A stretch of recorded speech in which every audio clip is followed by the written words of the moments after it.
Hello everyone, कैसे हैं आप सब। यूपीएससी गाइड में आपका स्वागत है। और आज की डेट है 21 अगस्त। हम देखेंगे द हिंदू न्यूज़पेपर में क्या क्या important current affairs, UPSC civil services prelims जिसमें पेपर 1 होती है उससे क्या क्या रिलेटेड थी।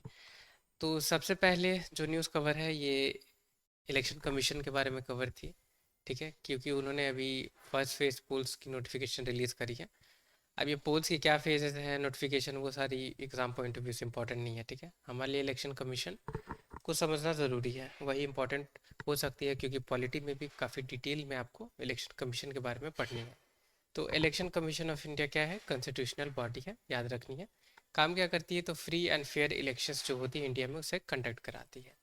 अब इलेक्शन कमीशन को कौन हेड करती है, करते हैं, तो चीफ इलेक्शन कमिश्नर और दो और इसमें इलेक्शन कमिश्नर रहते हैं। ठीक है, तो टोटल 3 मेंबर बॉडी है इलेक्शन कमीशन ऑफ इंडिया, आपको याद रखनी है। इलेक्शन कमीशन कंसर्न नहीं है कोई सी भी अगर इलेक्शन होती है पंचायत और म्यूनसिपैलिटीज़ में उससे, इसके लिए कॉन्स्टिट्यूशन ने अलग से प्रोविज़न बनाए हैं।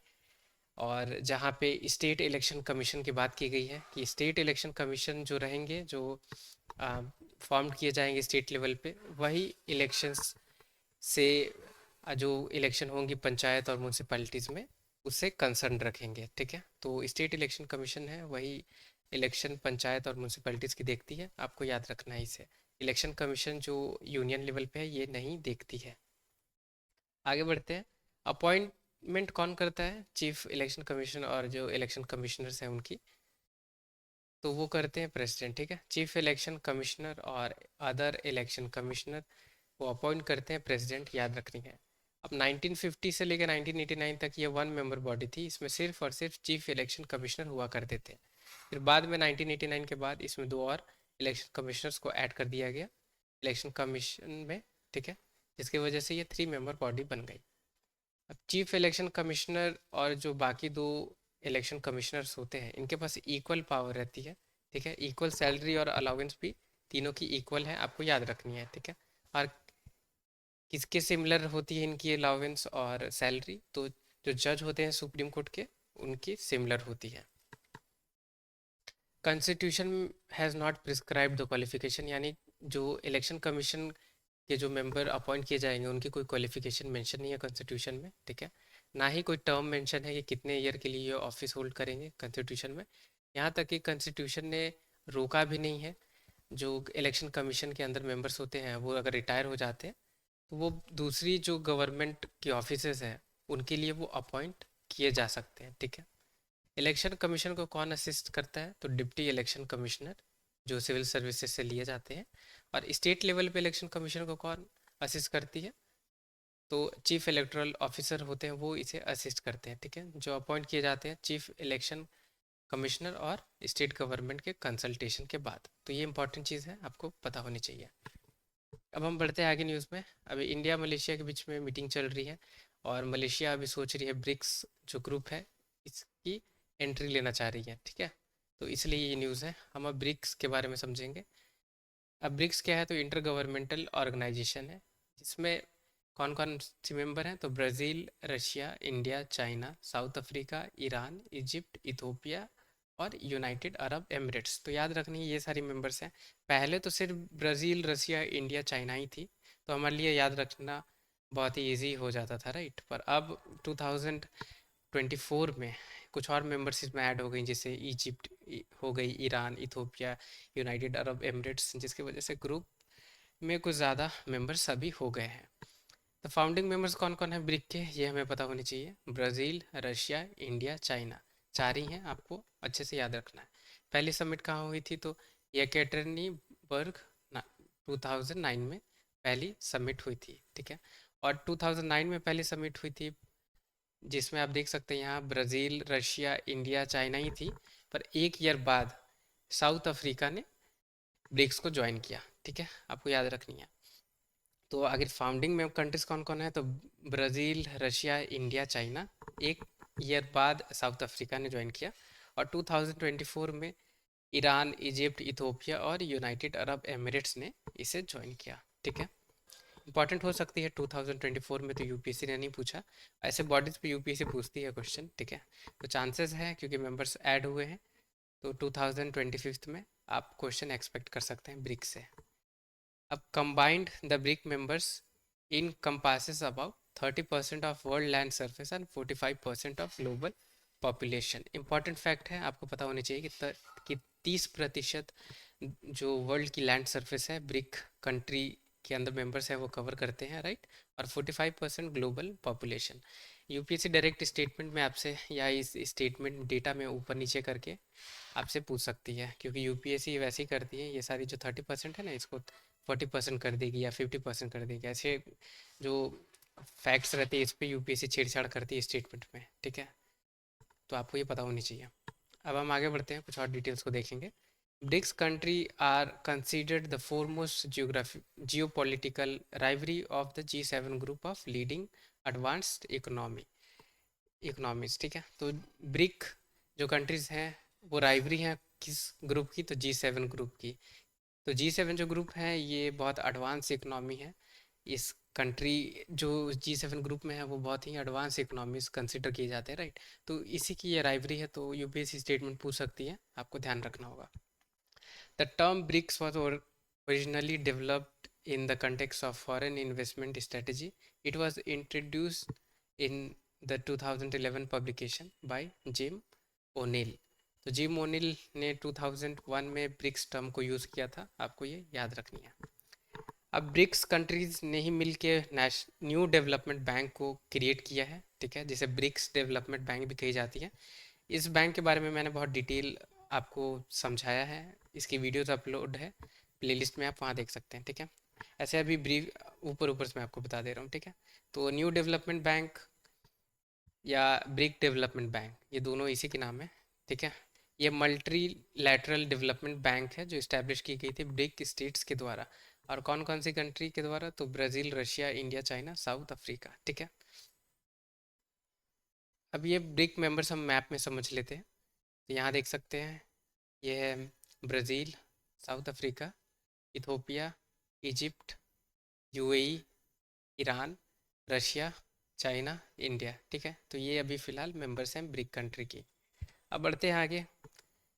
अब पोलियो केसेस के बारे में एक आर्टिकल आई हुई थी, न्यूज़ आई हुई थी कि मेघालय में ये पोलियो जो वैक्सीन की ड्राइव थी, राइट, इसे क्लोज़ कर दिया गया क्योंकि इंडिया में अभी पोलियो की ऐसी इमर्जिंग कोई केसेस नहीं है, राइट। तो हम पोलियो के बारे में थोड़ी सी इंफॉर्मेशन देखेंगे।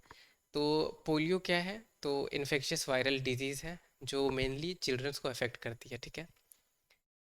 अब पोलियो कैसे होती है, तो ट्रांसमिट कैसे होती है, तो पर्सन टू पर्सन ये ट्रांसमिट होती है थ्रू फेशियल ओरल रूट, ठीक है। फ्लाइज के वजह से ही जनरली ये होती है, राइट। इसकी 3 टाइप की स्ट्रेन्स हैं जो हमें पता होनी चाहिए, P1, P2 एंड P3, ठीक है। P2 जो है ये ग्लोबली इरेडिकेट हो चुकी है, ये वर्ल्ड में इसकी केसेस नहीं पाई जाती है 1999 में ही, ठीक है। तो 1999 में ही ये इरेडिकेट हो गई थी P2 टाइप, ठीक है। और इंडिया ने अटेंड कर लिया है पोलियो फ्री स्टेटस 2014 में ही, जहां P1 और P3 स्ट्रेन इंडिया में नहीं देखी गई है, ये पूरी एलिमिनेट हो चुकी है। P3 ऑलरेडी एलिमिनेट हो गई 1999 में पूरी वर्ल्ड में, ठीक है। P1 और P3 की केसेस थी इंडिया में, पर वो भी 2014 तक सारी इरेडिकेट हो गई है, ठीक है। वैक्सीन की अगर बात की जाए तो 2 टाइप की वैक्सीन होती है, ओरल पोलियो वैक्सीन और इंजेक्शन पोलियो वैक्सीन, ठीक है। अब ओरल पोलियो वैक्सीन किसको दी जाती है, तो जब जो इन्फेंट रहते हैं 6 वीक के, 10 वीक्स के और 14 वीक्स के, तब उन्हें दी जाती है, ठीक है। और इंजेक्शन वाली पोलियो वैक्सीन कब दी जाती है, तो जब 6 वीक्स और 14 वीक्स पे इन्फेंट्स को दी जाती है, ठीक है। और एक जो ओरल पोलियो वैक्सीन की बूस्टर भी आती है जो 16 to 24 मंथ्स में देनी होती है, ठीक है। अब एक्सट्रीम केसेस में क्या होती है कि पोलियो में पैरालिसिस अब इंडिविजुअल को हो जाती है, पैरालिसिस के केसेस हो जाती है, राइट, जिसकी वजह से डिसेबिलिटी उन्हें फेस करना पड़ता है। अब फेशियल ओरल ट्रांसमिशन से ये पॉसिबल है, ये ट्रांसमिट होती है, जैसे पुअर हाइजीन हो गई या आ, जो कंटेमिनेटेड फूड या वाटर कंज्यूम करते हैं उससे भी ये होती है। अभी एज ऑफ अक्टूबर 2023 की एक डेटा है जहाँ अभी जो पोलियो वाइल्ड पोलियो वायरस है वो सिर्फ अफगानिस्तान और पाकिस्तान में रिस्ट्रिक्टेड है, वहाँ ये एंडेमिक है, ठीक है। ये 2003 की डेटा है वैसे। ऐसे पूछती है अगर यूपीएससी तो आप ध्यान रख सकते हैं कि अफगानिस्तान और पाकिस्तान में अभी एंडेमिक है, ठीक है। इंडिया में पूरी तरीके से पोलियो जो वायरस है ये इरेडिकेट हो चुकी है। अभी एक न्यूज़ आई हुई है एमपॉक्स के बारे में, ठीक है। दिल्ली गवर्नमेंट ने 3 हॉस्पिटल्स को आइसोलेशन के लिए डायरेक्ट किया है, ठीक है। अभी एमपॉक्स की केसेस इंडिया में तो नहीं देखने को मिली है, पर इंडिया अभी बहुत ही कंसर्न्ड है इसको लेकर, ठीक है, क्योंकि पाकिस्तान तक तो ये एमपॉक्स की केसेस आ चुकी हैं। तो एमपॉक्स के बारे में हम मंकी पॉक्स के बारे में 2-3 दिन से हम डिस्कस कर रहे हैं, राइट। अब न्यूज़ में है तो दोबारा इसे समझना ही है। तो चलिए हम देखते हैं इसके बारे में। तो मंकी पॉक्स क्या है, तो इन्फेक्शियस वायरल डिजीज़ है जो ह्यूमन एनिमल्स दोनों में होती है। सिम्टम्स क्या होती हैं कि रैशेस हो जाती हैं शरीर में, जो बाद में ब्लिस्टर की फॉर्म ले लेती है, ठीक है। फीवर, यहाँ तक कि लिम्स नॉट्स हैं उसमें भी स्वेलिंग हो जाती है। इसकी जो मेन सिम्टम यही है कि रैशेस हो जाती हैं जो बाद में फोड़े यानी ब्लिस्टर की फॉर्म ले लेती है, पूरी बॉडी में हो जाती है, ठीक है। अगर माइल्ड रहती है केसेस, अगर इन्फेक्शन माइल्ड है तो ऑटोमेटिकली इंडिविजुअल रिकवर कर लेंगे कुछ हफ्ते में। और अगर एक्सट्रीम केसेस में है तब वहाँ ट्रीटमेंट चाहिए होती है। तो ह्यूमन टू ह्यूमन ट्रांसमिशन कैसे होती है, तो जो डायरेक्ट स्किन के अगर कांटेक्ट में अगर आ रहे हैं कोई इंडिविजुअल तो उन्हें हो सकती है, या बॉडी फ्लूइड्स जैसे कि कफ, स्नीजिंग, स्पिटिंग, इन सब से भी हो सकती है। यहाँ तक कि सेक्सुअल कांटेक्ट से भी एम्पॉक्स हो सकती है, ठीक है। अभी तक कोई वैक्सीन डेवलप नहीं की गई है स्पेसिफिकली जो मंकी पॉक्स है उसके लिए, ठीक है। पर स्मॉल पॉक्स की जो वैक्सीन है उसे यूज़ किया जा रहा है क्योंकि वो अभी इफ़ेक्टिव साबित हो रही है मंकी पॉक्स में। अभी कोई स्पेसिफिक ट्रीटमेंट भी नहीं है इस एमपॉक्स के लिए, आपको याद रखनी है। एमपॉक्स कहाँ एंडेमिक है, तो सेंट्रल और वेस्टर्न अफ्रीका में है। आपको ये अच्छे से याद रखनी होगी क्योंकि यूपीएससी इसी पे आपको इंटरचेंज करके पूछ सकती है कि ये एंडेमिक है इंडियन सब कॉन्टिनेंट में, या एशिया में एंडेमिक है, या यूरोप में एंडेमिक है, राइट, ऐसा पूछ सकती है। तो आपको ये ध्यान रखना है। अब नेचुरल रिजर्वायर बहुत जो छोटी छोटी स्पीसीज है मैमल की उन्हें कंसिडर किया गया है। नाम हालांकि इसकी मंकी पॉक्स है पर ये मंकी पॉक्स से फैलती नहीं है, मंकी इसकी नेचुरल रिजर्वायर नहीं है, आपको याद रखना है। जबकि निपा वाली केसेस में हमने क्या देखा हुआ है कि फ्रूट बैट्स या पिग है, राइट। पर मंकी पॉक्स में नाम मंकी पॉक्स है पर उसकी नेचुरल रिजर्वायर मंकी नहीं है, आपको याद रखनी है। पहली सबसे पहली केसेस ह्यूमंस में ही देखी गई थी, एनिमल में नहीं देखी गई थी, याद रखना है। और कब देखी गई थी, तो 1970 में। कहाँ, तो डेमोक्रेटिक रिपब्लिक ऑफ कॉन्गो, तो डीआरसी में पहली केसेस देखी गई थी ह्यूमन की 1970 में। ये बहुत इंपॉर्टेंट चीज़ें हैं, आपको पता होनी चाहिए। अब हम आगे बढ़ते हैं। अब इथोनेशिया के बारे में एक पर्टिकुलर न्यूज़ आई हुई थी जहाँ सुप्रीम कोर्ट ने एक जो कपल्स है उन्हें मना किया इसके लिए। अब इथोनेशिया क्या है इसे हम समझ लेते हैं। तो इथोनेशिया है practice of killing someone without pain who wants to die because he or she is suffering from a disease that cannot be cured, ठीक है। तो इथोनेशिया प्रैक्टिस है किलिंग की, ठीक है। जो कोई इंडिविजुअल है जो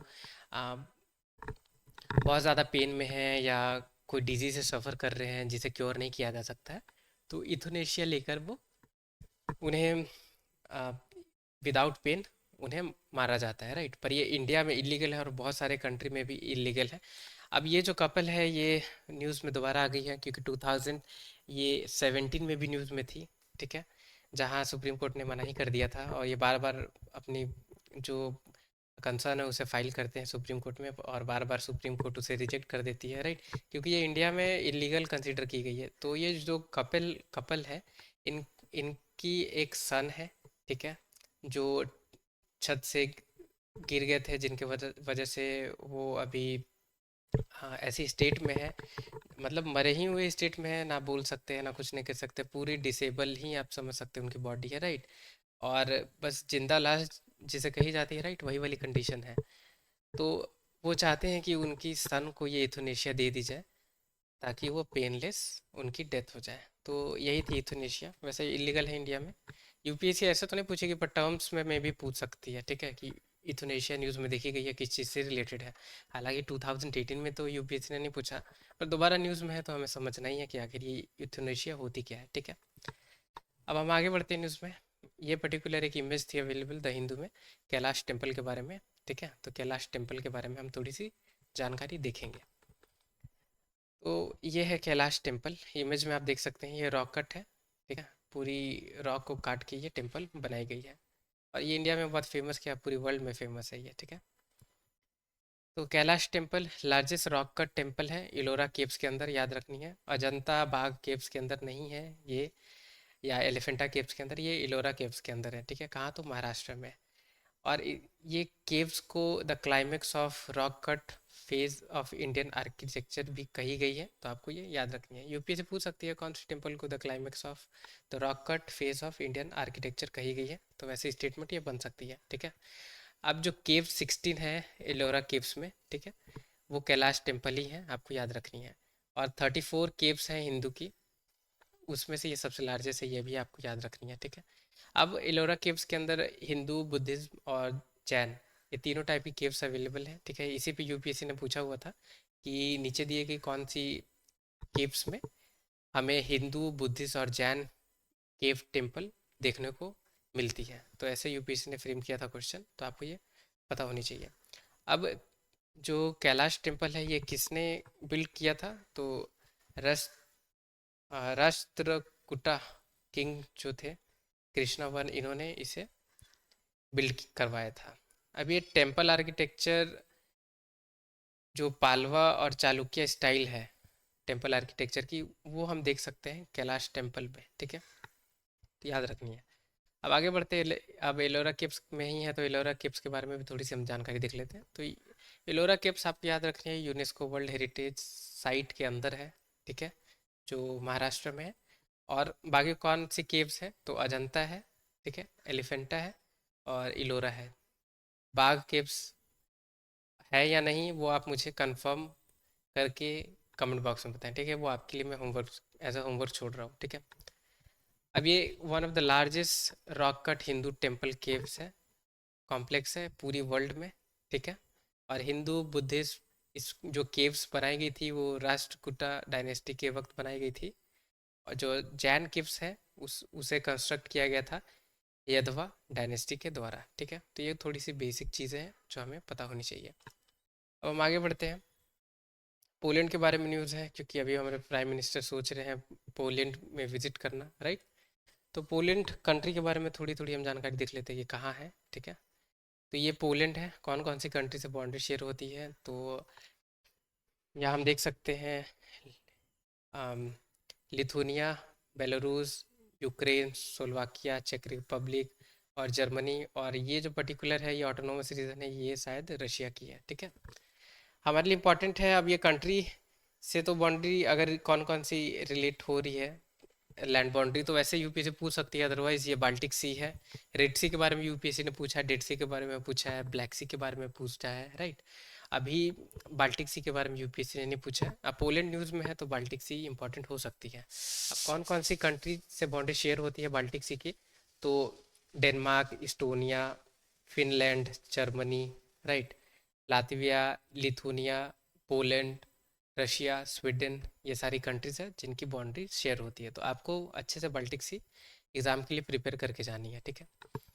अब इसमें एक माउंटेन रेंज भी है पर्टिकुलर जो पोलैंड से होत के गुजरती है, इसलिए मैं आपको ये बता रहा हूँ, कार्पेथियन माउंटेन्स के बारे में बता रहा हूँ, ठीक है। क्योंकि ये यूरोप की थर्ड लॉन्गेस्ट रेंज है माउंटेन की, ठीक है, यूरल्स और स्कैंडिनेवियन माउंटेन के बाद। तो कार्पेथियन माउंटेन इसलिए बता रहा हूँ क्योंकि ये पोलैंड से गुजरती है, और पोलैंड अभी न्यूज़ में है। तो ये आपसे यूपीएससी पूछ सकती है अगर पोलैंड या बाल्टिक सी के बारे में पूछे या ना पूछे तब। तो ये कार्पेथियन माउंटेन की रेंज कहाँ से कहाँ, कौन कौन से कंट्री में स्ट्रेच्ड है? तो चेक रिपब्लिक में, Australia, Slovakia, Poland, Ukraine, Romania और सर्बिया, ठीक है। हम यहाँ मैप में देख लेते हैं, तो ये आप देख सकते हैं ऐसा पोलैंड से ये होते, यूक्रेन से होते ऐसे रोमानिया तक ऐसे स्ट्रेच्ड है, ठीक है। तो कार्पेथियन माउंटेन इंपॉर्टेंट हो सकती है, वैसे भी हमें ज्योग्राफी में ये सब पढ़नी है माउंटेन रेंज, तो हम अभी पढ़ लेते हैं, कोई इशू नहीं है, ठीक है। तो Australia, Slovakia, Poland, Ukraine, Romania और सर्बिया और चेक रिपब्लिक में ये माउंटेन रेंज स्ट्रेच्ड है, ठीक है। अब हम आगे बढ़ते हैं न्यूज़ में। तो आरबीआई ने एक बार फिर से सीपीआई की बात की है, ठीक है, इन्फ्लेशन टारगेट कहीं ना कहीं कंटेम्प्ट हो रही है, अभी 5% चल रही है, जबकि जो टारगेट है इन्फ्लेशन की आरबीआई के द्वारा जो सेट की गई है वो आपको पता होगा 4 ± 2% है। ठीक है, अब हम देखते हैं सीपीआई के बारे में। तो कंज्यूमर प्राइस इंडेक्स, ठीक है, ये इंडेक्स क्यों रिलीज़ की जाती है? तो रिलीज़ की जाती है इन्फ्लेशन को मेजर करने के लिए। किसके द्वारा रिलीज़ की जाती है? तो नेशनल स्टैटिस्टिकल ऑफिस एनएसओ के द्वारा। 4 टाइप की सीपीआई रिलीज़ होती है। सीपीआई इंडस्ट्रियल वर्कर्स के लिए, सीपीआई एग्रीकल्चर लेबरर्स के लिए, सीपीआई रूरल लेबरर्स के लिए, लेबरर्स के लिए, और सीपीआई एक रूरल अर्बन कंबाइंड रिलीज की जाती है। तो वर्कर्स लेबरर वाली जो है, ये तीनों ये रिलीज की जाती है मिनिस्ट्री ऑफ लेबर के द्वारा। ठीक है, और लास्ट यानी सीपीआई रूरल और अर्बन कंबाइंड जो है ये रिलीज होती है ministry of statistic and programme implementation के द्वारा।